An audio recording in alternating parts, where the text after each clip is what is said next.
এই শিবির নেতা যে প্রেম করেছেন, সাহাবীদের মধ্যেও এই প্রেম গঠিত ঘটনা ঘটতো, এটা নবীদের মধ্যেও ঘটেছে। ওই নাফরমানের বাচ্চা বলতেছে যে সাহাবায়ে কেরাম নাকি প্রেম করছে, নবীরা নাকি প্রেম করছে। নাউজুবিল্লাহ আসতে বলে যে, আরে জোরে বলেন না নাউজুবিল্লাহ। বলে ওই ধরনের নামদারি দলের ইসলামের নাম যারা বিক্রি করে আমরা তাদের সাথে আসছি নাকি? আসতে বললেন যে, আর একটু জোরে বলেন। বলে নামদারি ইসলামিক দলের পক্ষে আমরা নাই। যে জিসান আহমেদ প্রেম করে কোনো অপরাধ করে নাই, সাহাবায়ে কেরাম প্রেম করে। নাউজুবিল্লাহ বলে না যে, আরে নাউজুবিল্লাহ জোরে বলেন।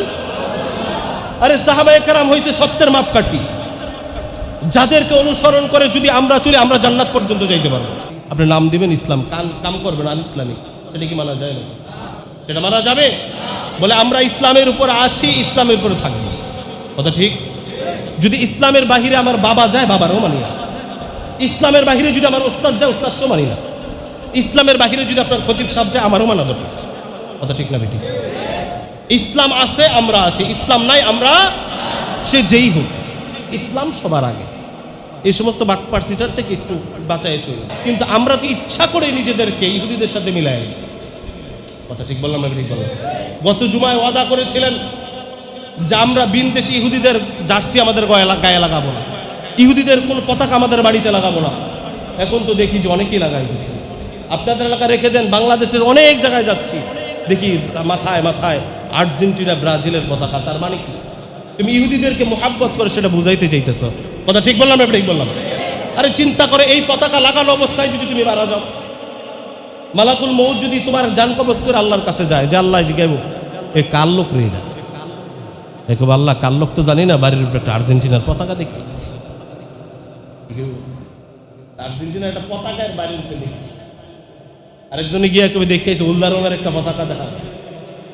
যার বাড়ির উপরে যার পতাকা, যার গায়ে যার জার্সি, এটার দ্বারা প্রমাণ করে সে তার লোক। কথা ঠিক কিনা বলেন? এখন তো আবার দেখি কারো গায়ে গায়ে চুলকানি শুরু হয়ে গেছে। ভাই তুমি তোমার পতাকাকে মোহাব্বত করো, আমারও তো একটা পতাকা আছে। এখন দেখলাম এলাকার অনেক যুবক ভাইয়েরা জায়গায় জায়গায় অনেক জায়গায় দেখলাম কালেমার পতাকা লাগাইছে। যদিও এটা আবেগবশত করতেছে, আমি নিজে পার্সোনালি পুরোপুরি সমর্থন করি না এটা। কিন্তু কিছু কিছু ক্ষেত্রে একটু জিতে থাকার জন্য যদি তোমরা বিনদেশীদের পতাকা লাগাও, আমি সেখানে কালেমার পতাকা লাগাবো, সমস্যা কোথায়? কথা বলে না, সমস্যা আছে? কিন্তু দেখলাম অন্য দেশের পতাকা লাগাইলে কেউ নামাইতে যায় না, কালেমার পতাকা লাগাইলে ছিঁড়ে ফেলায় দেয়। কালেমার পতাকা লাগাইলে এটা ছুঁড়ে ফেলে দেয়। আছে না নাই? জোরে বলে আছে না নাই? তা আমি বলবো তোমাদের সাথে জিতে থাকার জন্য তোমরা যদি বিনদেশীদের পতাকা একটা লাগাও, আমরা আমাদের ছাদের উপরে কালেমার পতাকা 10টা লাগাবো। রাজি আছি না নাই? কথা বলে রাজি আছি না নাই? কারণ তুমি যদি বিনদেশী ইহুদিদেরকে ভালোবাসো, আমি আমার আল্লাহকে ভালোবাসি, আমি আমার কালেমাকে ভালোবাসি, আমি আমার কোরআনকে ভালোবাসি। তুমি যদি তাদের পতাকা তোমার মাথার উপর উঠাইতে পারো, আমিও আমার পতাকা মাথার উপর উঠাইতে পারি। কথা ঠিক কিনা বলেন? এই জন্য মুসলমান নিজেদেরকে, আমরা যে মুসলমান এই জিনিসটা বইলা যায় না। আমাদের সমস্যা, আমরা নিজেদেরকে বিলীন করে দেন। প্রায় সময় বলি যে আমাদের মাদ্রাসা লাইনের সর্বপ্রথম যে কিতাব তালিমুল ইসলাম একটা কিতাব আছে, এই কিতাবের একেবারে শুরুর ছোট্ট একটা শব্দ তুম কোন হো। কিতাবওয়ালা তোমাকে প্রশ্ন করছে যে তুমি কে? আমি যদি আমাকে চিনি, আমি যদি বুঝি যে আমি খতিব সাহেব, আমি আমার জায়গায় ঠিক, আপনি যদি মনে করেন আমি অফিসের একজন স্যার বস এমডি, আপনি আপনার জায়গায় ঠিক। আর আপনি যদি আপনাকে আপনার অস্তিত্ব বিলীন করে দেন, আপনার কর্মচারী আপনাকে মানবে না। কথা ঠিক বললাম না ঠিক বললাম?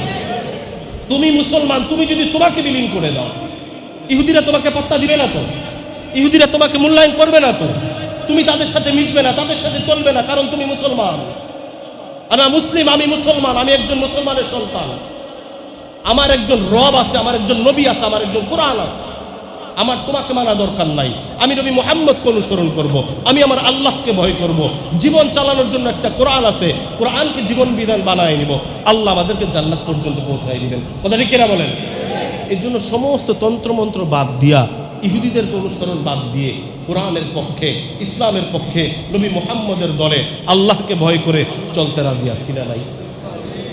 আমাদের কবিরা গুনাহ আর সগীরা গুনাহ, আজকের আলোচনা যেটা ছিল মুহররমের যে 2টা রোজা। রোজা কয়টা? 2টা রোজা। সর্বপ্রথম আমরা আসছেন দেরি করে, ওয়াজ অর্ধেক গেলেগা পরে হারাম মাস কয়টা? দামি মাস আর বাতুল হরুম, সম্মানিত মাস কয়টা? 1 নম্বর জিলকদ, পড়েন, জিলহজ, মুহররম, রজব। আপনি মুসলমান হিসাবে আপনাকে যদি কেউ কোনোদিন জিজ্ঞাসা করে এই আল্লাহ যে মাস বানাইছে এর ভিতরে 4টা দামি মাস আছে, নাম বলো, না পারলে লজ্জা। এর জন্য আজকে শিখে নিলাম দামি মাস কয়টা, কি কি জানি। 1 নম্বর, আওয়াজ করে বলেন। 2 নম্বর, 3 নম্বর, 4 নম্বর, মাশাআল্লাহ, ফার্স্ট ক্লাস মুসলমান। এই মুহররম মাসের ভিতরে আবার আশুরা, আশুরা রোজা কয়টা? কয়টা? 1টা না 2টা? একটা কেন রাখবো না? একটা ইহুদিরা রাখতো।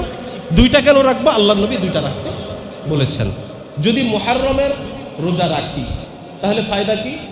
আমাদের পিছনের সামনের 1 বছরের সগীরা গুনাহ মাফ। এখন বিষয় হলো সগীরা মাফ, কবিরা কোনটা? কবিরা গুনাহ কোনটা? মিথ্যা বলা, আমার সাথে বলেন, মিথ্যা বলা, চগলখড়ি করা, সুদ খাওয়া, অন্যের হক মেরে খাওয়া, অন্যের মেয়ের দিকে তাকানো, অন্যের ওয়াইফের সাথে কথা বলা, অপরিচিত কারের সাথে মেসেঞ্জারে কথা বলা, নেশা পানি খাওয়া, নেশা পানি খাওয়া, জোরে বলেন, সবাই বলেন, ইয়া বা ফেন্সি, এগুলো আছে না? জোরে বলেন, আছে না? আরে অনেক এলাকাতে বলে বড় বড় ডিলারও আছে শুধু। এই জন্য আমাদের ছেলে পেলেগুলা অনেকে এসে বলেন যে একটু পানি করা দেন, ছেলেটা উল্টা পাল্টা হয়ে যেতেছে, রাত্রে জানি কই জায়গা করতে পাইনি, এরকম আছে না? এটার একমাত্র কারণ হলো নেশা। একমাত্র কারণ কি? কারণ নেশা দ্রব্য তো আগে দূরে ছিল, কাছে পাওয়া কঠিন ছিল, এখন শুনি এটা বলে ঘরের কোনাতে কিনতে পাওয়া। এ জোরে বলেন, আছে না নাই? এই জন্য হারাম তো হারাম, কবিরা গুনাহ তো কবিরা গুনাহ। আমি নিজে কবিরা গুনাহ করবো না, সন্তানকে করতে দিব না। নিজে হারাম খাবো না, সন্তানকে হারাম খেতে দিব না। নিজে নেশাদ্রব্য ধরবো না, সন্তানকে নেশাদ্রব্য ধরতে দিব না। রাজি আছেন? রাজি আছেন? কে কে রাজি আছেন দেখি তো ইনশাআল্লাহ? হাত জোরে তোলেন, উপরে তোলেন, উপরে তোলেন, উপরে তোলেন। নেশাদ্রব্য টাটাবাড়া থাকবে? জোরে বলেন, থাকবে? যার ভিতরে যতটুকু আওয়াজ আছে জোর দিয়ে বলেন, টাটা বাড়ায় কোনো নেশাদ্রব্য চলবে? কাউকে বিক্রি করতে দিবেন? যদি কোনো বিক্রেতা পান তারে ধরে মসজিদে নিয়ে আসবেন। রাজি আছেন? এলাকার গণ্যমান্য যারা আছে সবাই মিলে তার বিচার করুন। রাজি আছেন ইনশাআল্লাহ? এই টাটা পাড়ার পুরো যুব সমাজ হবে আদর্শ যুব সমাজ। রাজি আছো না যুবক ভাইয়েরা? রাজি আছো না যুবকরা? যে আমরা নিজেরা নেশা খাবো না, আমরা নিজেরা নেশা খাবো না, কাউকে নেশা খাইতে দিব না। যদি কোনো নেশাদ্রব্য বিক্রিকারী পাই, এক গাড্ডার দইরা মসজিদের ভিতরে ঢুকাই দিবেন। রাজি আছেন না?